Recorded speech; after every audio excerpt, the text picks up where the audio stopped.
Once your job is complete, you can start the invoicing process by opening the job card and tapping on the Invoice section under Tools. Select the option to create a quick invoice.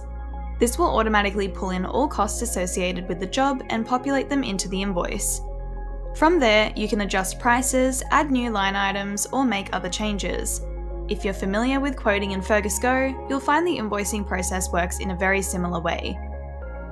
It's worth noting that the invoice layout is determined by your settings in the web version of Fergus. For example, if you've configured it to split material and labour into separate sections by default, you'll see these sections on the invoice.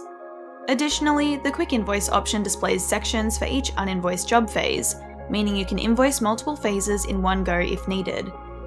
Keep in mind that the Fergus Go version of invoicing is intended for light invoicing tasks, so advanced formatting options are limited.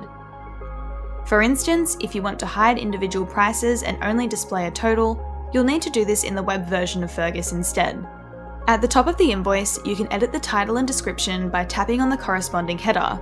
This section allows you to include key details about the job, and you can even import the job description to ensure all relevant information is captured.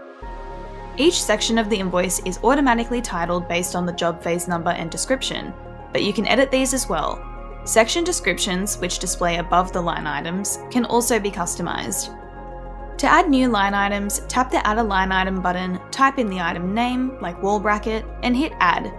You can then specify the cost, sell price, and quantities. If you have a price book, you can search for items directly, and their prices will populate automatically. Once you've finished editing, switch to preview mode to see how the invoice will look to your customer. When you're happy with it, tap Approve Invoice. Remember, once an invoice is approved, it can no longer be edited, so make sure everything is final. If you're on site with a customer and Fergus Pay is enabled, you can even collect payment immediately. Simply tap Scan to Pay and have the customer scan the QR code.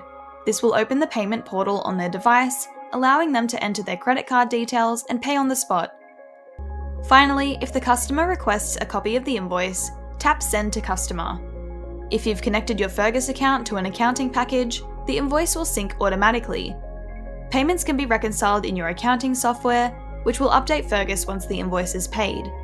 The invoice will remain in the Payments column of your Fergus dashboard until it's fully settled. And that's it! You've successfully created and sent your invoice.